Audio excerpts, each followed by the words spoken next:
cars got dramatically safer in the 20th century. And yet, when economist Sam Peltzman studied what happened after the US passed seatbelt laws in the 1970s, he found something that should unsettle every manager who has ever rolled out a new safety policy and assumed the job was done. Driver deaths from crashes barely dropped. Not dropped less than expected, barely dropped at all, even though every car on the road was now equipped with a piece of engineering specifically designed to keep people alive in a crash. Peltzman's explanation was that the drivers themselves changed. Feeling protected, they drove faster, followed closer, took corners with less caution, and generally behaved as if some of the risk had been engineered out of driving. It hadn't been engineered out. It had been transferred from the seatbelt to the driver's own decisions, and the driver spent it. This is called risk compensation, sometimes just called the Peltzman Effect. And once you understand the mechanism, you start seeing it everywhere. It has no business showing up. The idea is simple, almost embarrassingly simple once it's stated out loud. But it's the kind of simple that most organizations never actually plan for. People don't have a fixed, stable amount of caution they carry around with them at all times, regardless of circumstance. They have a target level of risk that feels acceptable, and they constantly, unconsciously, adjust their behavior to hit that target.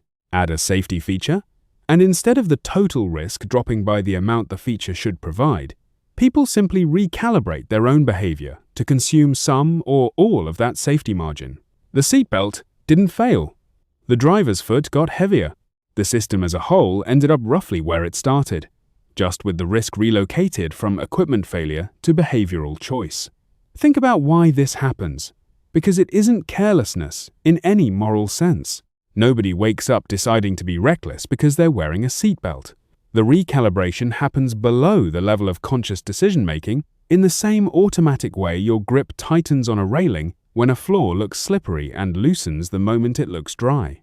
Risk tolerance isn't a fixed personality trait. It's a moving target that responds to whatever information the environment is feeding it in real time, and a new safety feature is exactly that kind of information.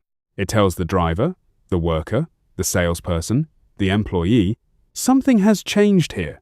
The downside just got smaller, and their behavior adjusts to that signal automatically, long before anyone would consciously narrate it that way. That's precisely why it's so easy for a manager to miss. The people recalibrating their own risk tolerance aren't lying about it or hiding it. They usually can't see it happening in themselves either. Sit with the car example for a second longer, because the details matter for what comes next. A seatbelt is a purely mechanical intervention. It doesn't ask the driver to do anything. It doesn't require a decision, a habit change, or ongoing vigilance. It just sits there and works whether the driver thinks about it or not. And even with an intervention that passive, that automatic, human behavior adjusted enough to erase most of the expected benefit. That's the part that should catch a manager's attention, because most workplace safety interventions are nowhere near that passive. A checklist, a return policy, a severance package, these aren't seatbelts quietly doing their job in the background. They're visible, known, actively factored into how people decide to behave. If a purely mechanical, invisible intervention can trigger this much behavioral recalibration, an intervention that people consciously know exists and consciously factor into their choices has even more room to get eaten by the same effect. Now bring this into a workplace, because the pattern doesn't stay in traffic safety. It shows up anywhere a person's sense of acceptable risk gets a new input to react to. Picture a warehouse manager who's been worried about injury rates for months. She rolls out a new pre-shift safety checklist, check the forklift brakes, confirm the walkway is clear, verify the load is secured before lifting, sign off before starting. It's a good checklist. It covers the right failure points. On paper, it should reduce incidents. But for a meaningful chunk of the crew, something subtle happens the moment that checklist becomes routine. The checklist itself starts to feel like the safety measure. Signing the form becomes the psychological substitute for the actual vigilance the form was supposed to produce. A worker who used to double-check a shaky pallet out of genuine unease now glances at it, signs the sheet, and moves on, because some part of their brain has quietly outsourced the "am I being careful enough" judgment to the piece of paper. The checklist was supposed to be a floor under caution. For some workers, it becomes a ceiling instead, an official stopping point past which they no longer feel obligated to keep watching for problems, because the box is checked and the system has, in effect, told them they're covered. This is a particularly sneaky version of the effect, because the checklist looks, from a manager's dashboard, like unambiguous progress. Completion rates climb toward 100%. Every sign-off gets logged. Every metric a manager can see from their desk says the safety program is working exactly as designed. Meanwhile, the thing the checklist was actually supposed to change, the moment-to-moment judgment calls that happen when nobody's watching and no form is being filled out, may not have moved at all, or may have quietly gotten worse for the subset of the crew that swapped their own vigilance for the paperwork's. The same mechanism shows up somewhere that looks nothing like a warehouse, a sales team working under a generous return policy. The company, wanting to reduce customer friction and build trust, makes returns easy, no questions asked, full refund, no hassle. From the customer's side, this is just good service. From the sales team's side, something else happens. A rep who knows the customer can always walk back a bad purchase with zero cost starts approaching the sale differently. The stakes of overpromising drop, because the safety net absorbs the consequences of overpromising. So why not stretch the pitch a little further? Oversell the feature that's still buggy, imply a timeline that isn't realistic. Because if it goes wrong, the return policy cleans it up. Nobody sits down and consciously decides to lie more. The behavior shifts gradually, the way a driver's foot gets heavier without any single moment of deciding to speed. The return policy was built to protect the customer from a bad purchase. It ends up quietly protecting the sales team from the consequences of a bad pitch. And the overall rate of over-promising creeps upward to fill the space the safety net created. It shows up again, further from anything that looks like safety at all, in how people handle career risk. A company that offers a strong severance package, meant as a form of goodwill and financial security for employees, changes the risk calculus for the people working there. Someone who might never have gambled on a risky internal pivot, picked a public fight with a difficult stakeholder, or pushed an unproven idea past where their manager was comfortable, might take exactly that bet, once they know that even in the worst case, getting let go comes with a cushion. This isn't people behaving badly or taking advantage of the system. It's the same mechanism as the seatbelt, just running on career risk instead of physical risk. The severance package was designed to reduce the downside of losing a job. Some employees respond to that reduced downside by taking on more upside risk elsewhere in their decisions, right up until their personal sense of acceptable total risk lands back where it was before the policy existed. None of this means safety, systems, checklists, return policies, or severance packages are bad ideas. That's worth saying clearly, because it would be easy to walk away from Peltzman's finding with the wrong lesson, which is protections backfire, so don't bother. That's not what the research shows, and it's not the point here. The point is narrower and more useful than that. Every safety system changes behavior, not just outcomes, and most managers only budget for the first-order effect. They picture the intervention working in isolation, as if it's the only variable that moves, and never model what happens to the human standing next to it once it's installed. That second-order shift, people quietly recalibrating their own risk tolerance in response to the new protection, is not a bug in the workers. It's a completely predictable feature of how humans handle risk, and it happens whether or not anyone intends it, whether or not anyone even notices it happening. But here's the part almost nobody expects when they first hear about the Peltzman Effect, and it's the part that actually matters most for anyone running a team. This isn't a fringe finding from one contested paper that never held up.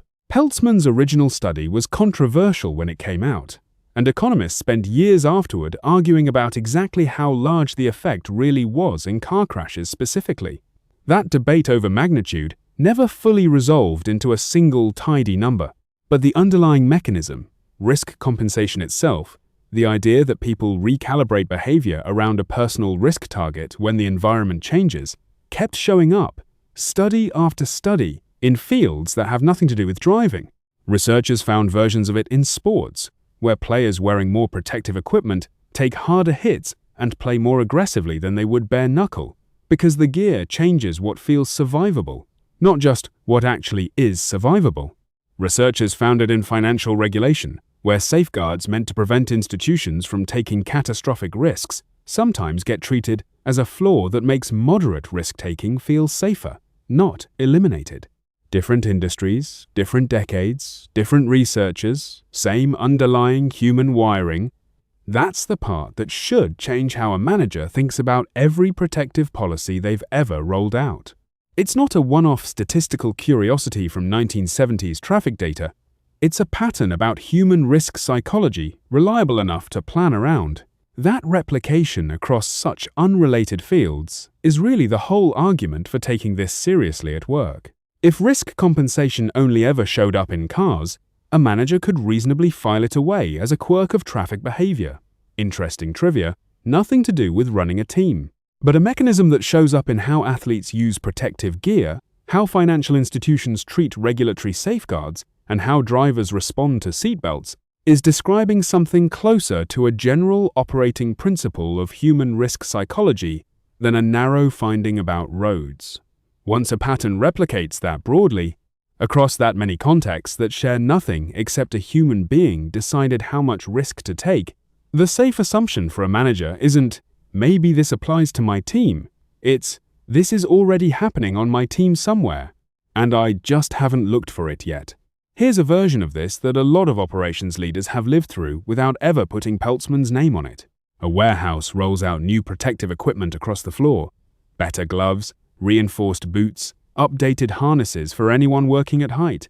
All of it a genuine, well-funded investment in worker safety. Months later, someone pulls the injury numbers expecting a clear drop, and the rate has stayed essentially flat. The instinctive read on that data is that the equipment failed, or that the rollout was botched, or that the vendor oversold the product.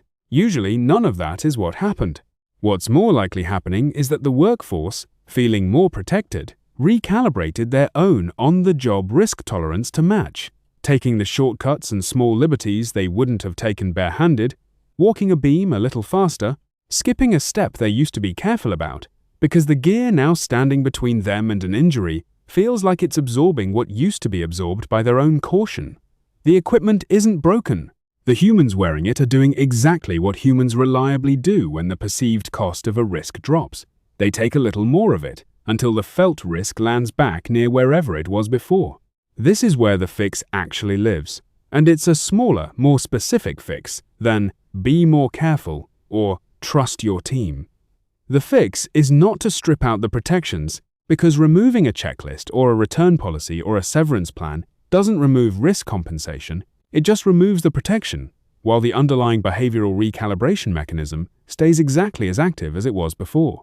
The actual fix is to stop treating the presence of a safeguard as proof that the problem is solved, and start tracking what actually happens to outcomes after the safeguard goes in. A checklist that's been in place for 6 months needs its outcomes audited the same way its adoption rate got audited on day one. Not just, is everyone filling it out, but did the thing it was supposed to prevent actually go down? And if not, why not? A return policy needs someone watching whether over-promising crept up on the sales side even as customer satisfaction on returns went up, because both of those can be true at once, and a manager only looking at one of them will miss the other completely. A severance package needs someone at least occasionally asking whether the internal risk-taking it enabled turned into genuinely good bets for the company, or just more expensive failures cushioned by a bigger exit package. None of these are one-time checks. They're the kind of question that needs a standing place on a recurring review, not a box ticked once when the policy launches and never revisited again. If risky behavior creeps back up after a new policy goes in, that's not the policy failing. That's the policy working exactly as a policy should, which is to say, changing behavior, just not only in the direction anyone hoped for. It revealed, rather than caused, the fact that people adjust their own behavior to whatever risk level feels acceptable to them, protections or not, and the protection just becomes one more input into that calculation instead of a final answer to it. Here's the piece of this that doesn't get said enough. Most managers treat a safety rollout as a one-time engineering decision. Install it, announce it, move on to the next problem. when it should actually be treated as the opening move in an ongoing negotiation with human risk psychology, one that needs to be rechecked on a schedule, not assumed, settled the day the policy launches. The organizations that get this right aren't the ones with the most protective policies on paper. They're the ones that never stop measuring what those policies actually do to behavior after the announcement fades and the checklist becomes routine, because that's exactly the point where the recalibration quietly finishes happening and the real, steady state number reveals itself. So the next time a new safety measure, a generous policy, or a protective benefit gets rolled out on your team, don't just track whether people are using it.